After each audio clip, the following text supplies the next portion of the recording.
Time to do a little update, I guess. It's been a long time since we had a rainstorm here. And yesterday afternoon, we got a good thunderstorm and had another one in the night. And then off and on during the day, yesterday it was just a decent rain, so everything got nicely watered. Looking down the aisle of the pumpkins and squash that I'm growing, and the two tall things, of course, are sunflowers. Sunflowers not planted there by the birds, but planted somewhere else by the birds from the black oil seed that I use in my bird feeder. And I stuck them in there. Hopefully they won't grow, well, they'll grow tall, but not terribly tall. If you've ever been to the prairies and seen fields of these sunflowers growing, they're a shorter variety. So hopefully that's what's going to happen here, and they're not going to kill the squash that they're in with. Down here to the right is another zucchini that I started, Cocosella. Whatever I had planted in that little pot didn't come up, so I put the Cocosella in there.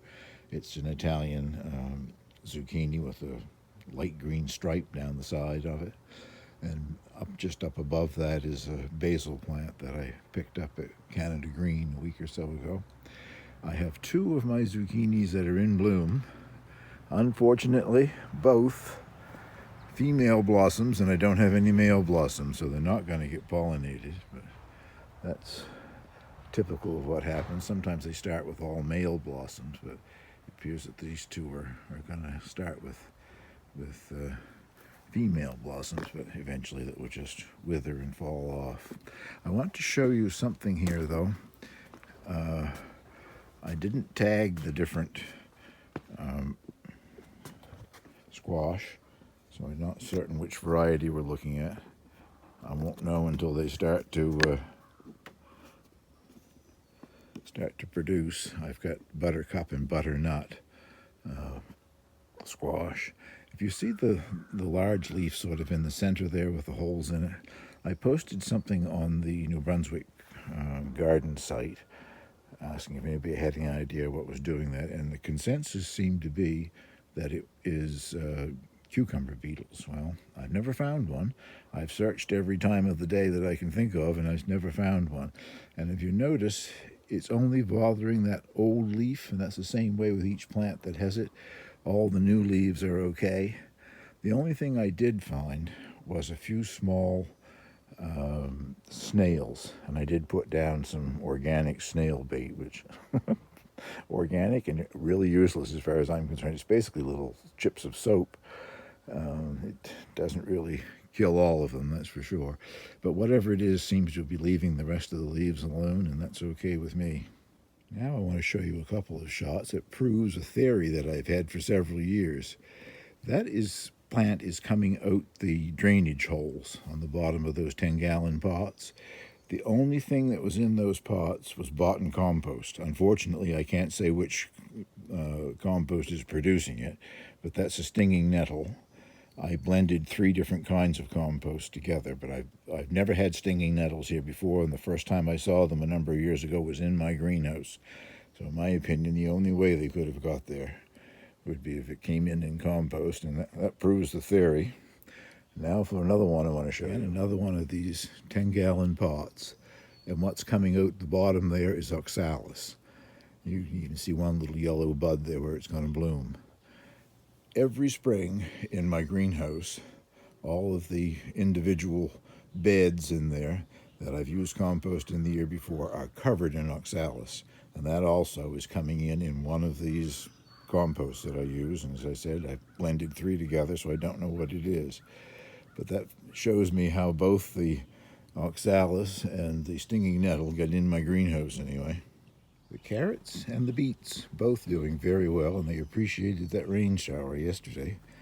The beets may not look like they've been thinned, but boy, they have been seriously thinned. There's 3 rows there, short rows, and I thinned a row a day every couple of days and had 6 meals off of the beet greens. I love beet greens, but I think they're thinned enough now that I'll get decent-sized beets down below. And the carrots are looking great. The only problem going to be with the carrots, I know before I even pull one, this bed is full of compost, and and carrots don't like compost.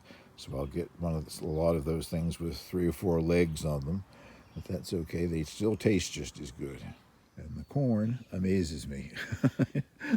I don't know, that's got to be, well, over 4 feet tall, and it just keeps booming along. I don't see any sign of tassels or cobs or whatever forming yet, but that's okay. I don't want it until mid-August. I've got company coming mid-August, and I'd love to have corn to have as a treat. Well, hopefully you can see the top of those. The one in the foreground is my peas, a green arrow, a heritage variety, and they have gone to the top of that obelisk, which is about 5 feet tall, and gone over the top. But they finally started to bloom, and all the blossoms seem to be on the top so far. But they were a good 5 feet tall before they had the first blossom. And to the right is my runner beans. I do see flower buds, but nothing's bloomed yet. And the predominant one this year, I think, will be the giant Greek runner bean with a white blossom. But I also had some of the red runner bean seeds, and I stuck them in there as well. So maybe we'll get both. And these are my 2 containers of potatoes. Variety is Colombo, Colomba, and it's touted as an early potato. I've never had potatoes bloom this early, and those vines are a little over 2 feet tall. They just zoomed up into the air.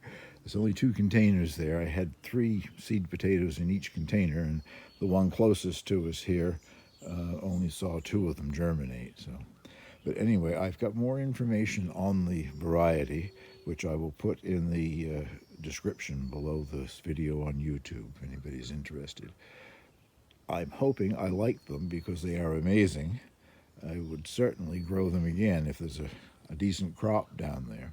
From photographs that I've seen online, they're a smallish potato, medium size sort of, which is okay. I don't mind, as long as they taste nice, and they're supposed to be an all-round variety: baking, boiling, mashing, all of that sort of thing. So I don't know how well they store, but I just grow a few potatoes to have fresh potatoes in the summertime.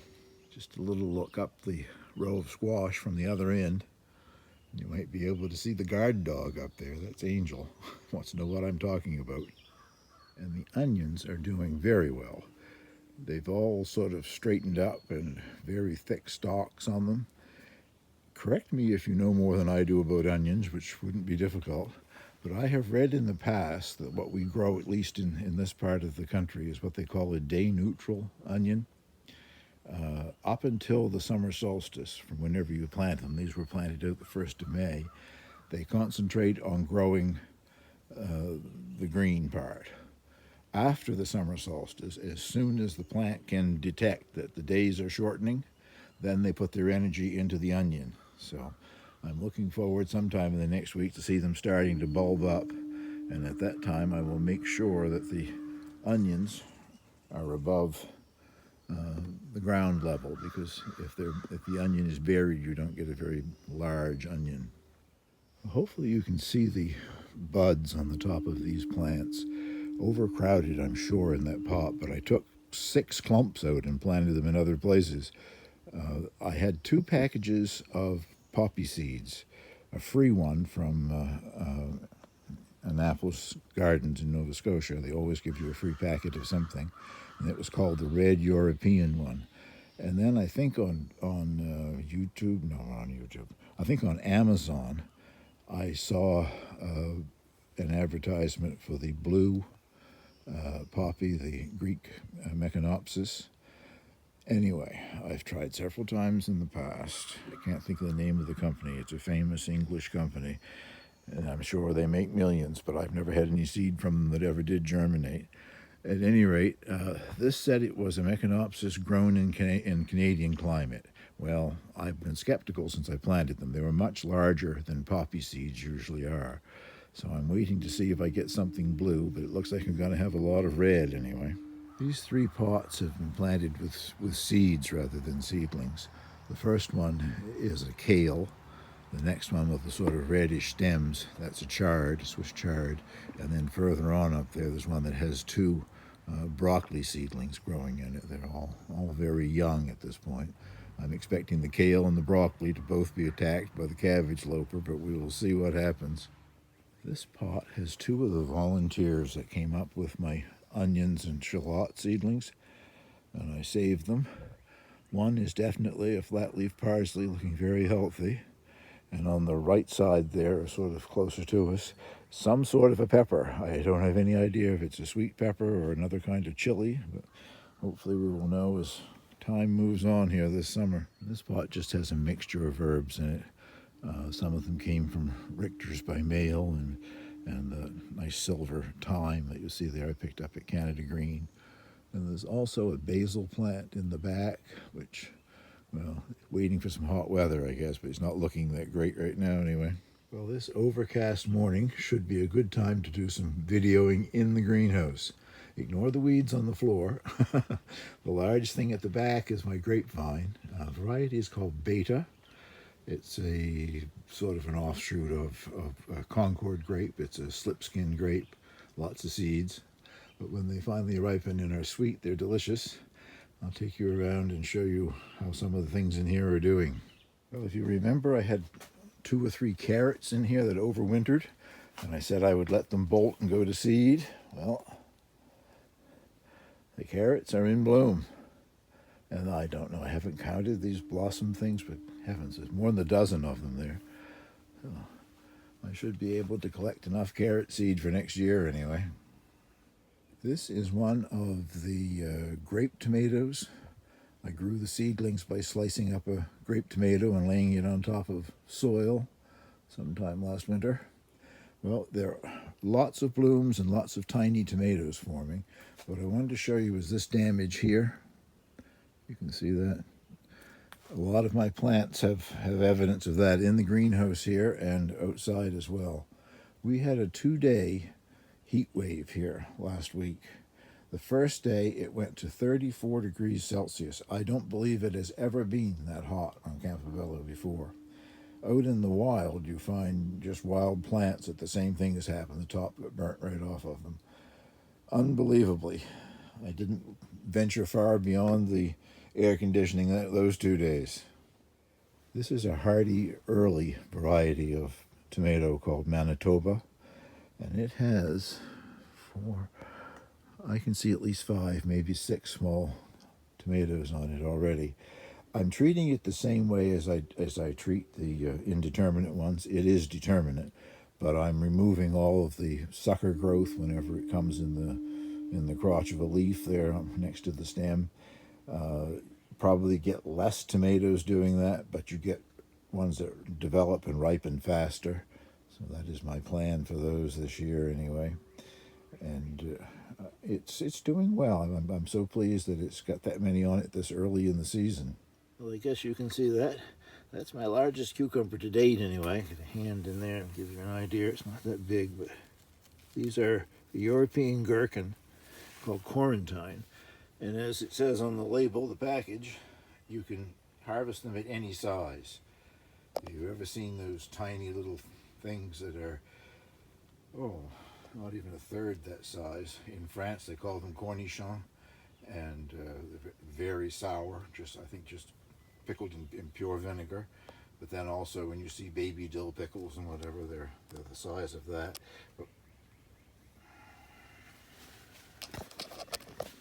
I lost my microphone there for a second. I hope you heard some of what I had to say.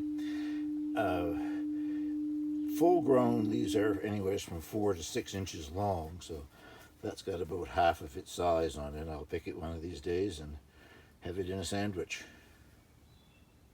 And this is one of the Gardener's Delight, Gardener's Sweetheart, excuse me. It's a cross between a cherry tomato and a Gardener's Delight. And the actual tomato, when it finishes its growth, is heart-shaped. Not the Valentine's Day heart-shaped, but sort of the organic heart-shape. And they are doing very nicely. As I say, I'm doing the same to these. I always do to these, what the English call growing it as a cordon. Just the one stem, don't let any other side shoots produce. That particular one has got 5 or 6, maybe 8, I guess, small tomatoes on it. The only chili peppers that I have that are doing anything, I've tried an experiment planting some from seed, and I think I do see a few little leaves up there, but I don't think they'll have time to produce. But this is early jalapeno. It's supposed to be relatively mild. And as you can see, it has got lots of blossom buds on it. Whoops. It would be helpful if I kept it in view, though, wouldn't it? I don't know if you can make out some purple down in there or not, but I had 2 volunteers also came with the onion and shallot seeds, and it was a long while figuring out what they were. Actually, they're out here growing in the greenhouse before I knew what they were. And they are rutabagas. And they both have a decent sized rutabaga on them already. Lots of cabbage loper damage on the leaves, though. Cabbage loper will attack anything that's in the brassica family. Well, I think that concludes this little video. If you hear the horn in the background, that's East Quaddy Light, excuse me, on Campobello, Head Harbor Lighthouse. Obviously, there's still lots of fog outside today, I guess. Thank you very much for watching.